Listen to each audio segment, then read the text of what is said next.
Hello everyone. In this video, we will discuss the methods of integration. This is unit 1.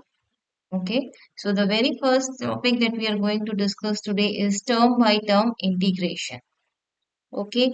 Now, for term by term integration, first of all, what you should know are the basic rules of integration, which are here like integration of x power n is x to the power n plus 1 over n plus 1 plus c.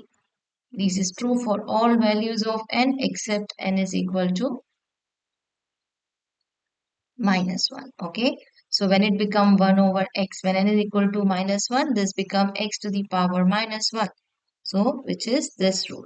So whenever it is 1 over x, you have to apply the rule of ln of mod of x plus c. Okay.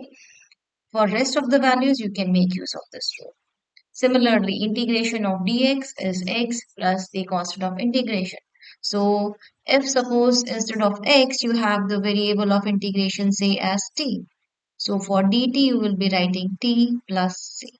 Okay, similarly, for exponential function, you have this rule. Okay, so, and for trigonometric functions, all these rules are there. So, you need to remember these rules to understand term by term integration. Okay.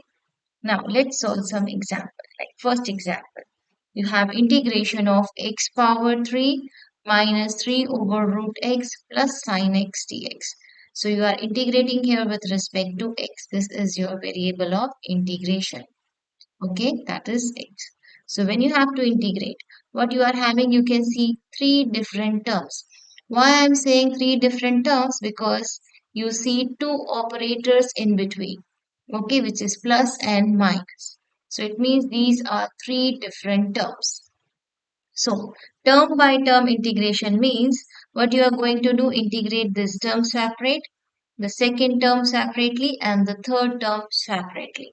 So your integration will become like integral of x power 3 dx. Okay, it means you will be solving this. Then minus integral of 3 over root x.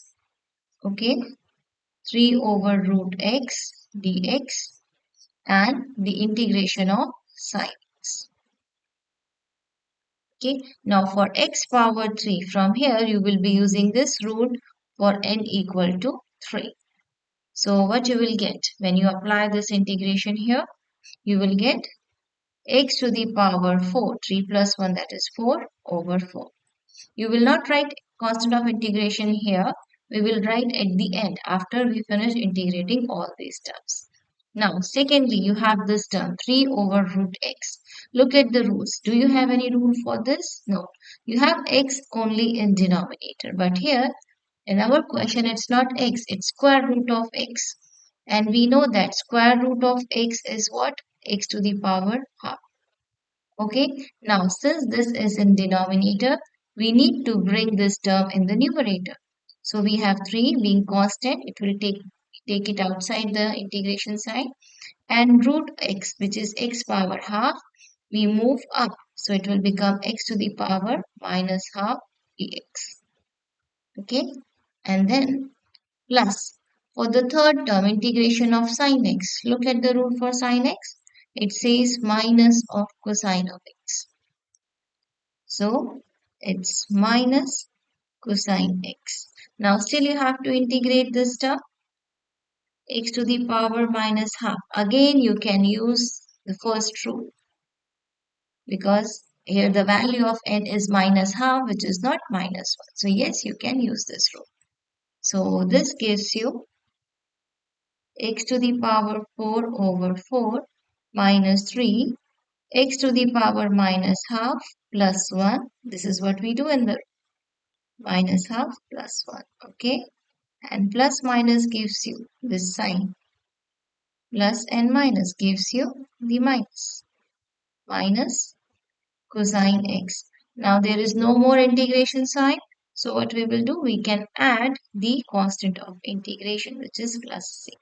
Now we need to simplify this, so minus half plus 1 give you the power half. So you will get your final answer for this question as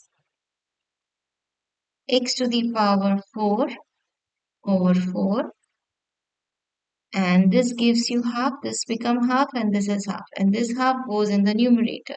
So it becomes 6 minus 6 x to the power half minus cos x plus c. Sometimes they write, like if suppose it comes as an objective question, x to the power half, you can also write it as root of x. Okay, so you should know in both the ways. Now, moving on to next question. What you see, you have three different terms in the numerator, but denominator only one term.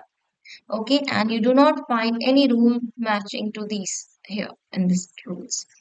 So in this case, since the denominator is only a single term, what you can do, you can split them.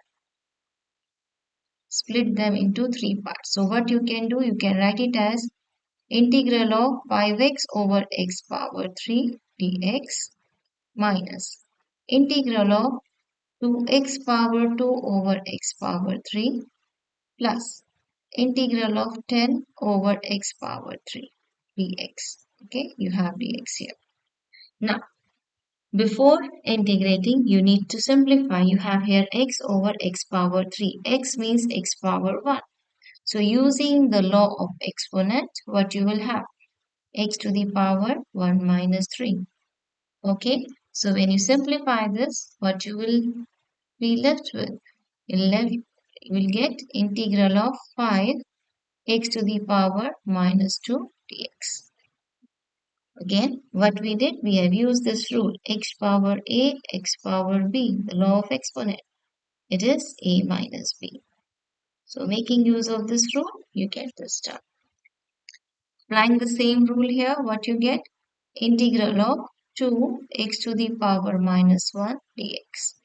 And here, the third term, 10x to the power minus 3 dx. Now, if you look at this, for the first term and for the last term, you can make use of rule number 1 because n is not minus 1. But for this term, x is minus 1. So you cannot make use of rule number 1. So in this case, for x power minus 1, as I said earlier at the beginning, this is the rule. So you have to make use of rule number 5. Okay, because if you use this rule for n is equal to minus 1, the denominator becomes 0 and the rule is not defined. Okay, so keeping in mind that thing, so we get the answer as 5 x to the power minus 2 plus 1 over minus 2 plus 1 minus 2. For this, using rule number 5, what we have? Ln of mod x plus 10 x to the power minus 3 plus 1 minus 3 plus 1 plus the constant of integration. So this gives you the final answer as this become negative. So you have minus 5 x to the power minus 1. This is because of this denominator. 2 ln x, and this gives you minus 10 over 2, which is again 5 x to the power minus 2 plus c. Okay, so here what we did, we are doing term by term integration where we use this term. Now, there are some more questions like here where along with these rules you need to remember these trigonometric identities like cos of 2x, the double angle, cos of 2x, cos of 2x. There are three ways to express cos of 2x. Sine of 2x is written as 2 sine x cos x, and these trigonometric identities. Okay, how do you know that you have to use these trigonometric identities? Okay, let's understand this with the help of this example. So if you have to do this integration, again you see the plus sign, two different terms. So you have to do term by term integration. So it is tan square x dx plus integral of cos square x dx. So if you look at the rule here, do you see any rule for tan power 2? No, there is no rule. Any rule for sine power 2? No, you have only for sine or cosine. You don't have anything for power 2. Okay. Um, the one you have for power 2 is this rule number 8 and 9, which is for secant square x and cosecant square x. So if it is possible to express tan square into secant square x, we can use that rule. So for that, we have to make use of identity number 2. So what it says, tan square. I need the value of tan square. So I take the one on the left side. So this tan square, I can write it as secant square x minus 1. Okay. This we will write in place of tan square x and then we integrate this. Okay. So if we want to integrate, again there are two terms. So what will be the integration of secant square x? Let me just write step by step. Let's complete the first term first.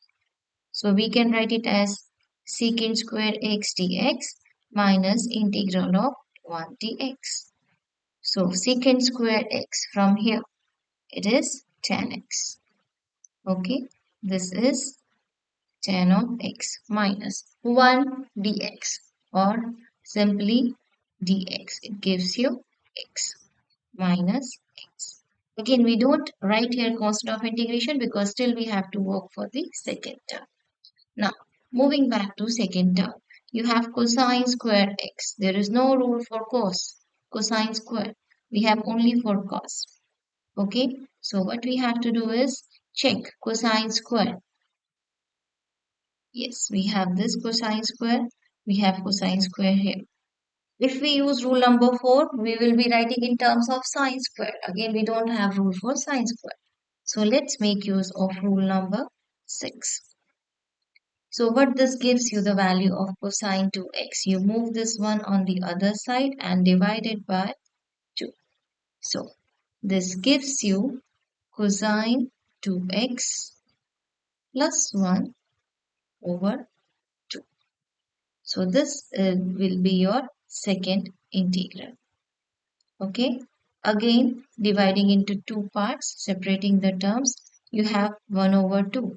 So you can take the 1 over 2 outside, cosine 2x dx plus 1 over 2 integral of dx or 1 dx.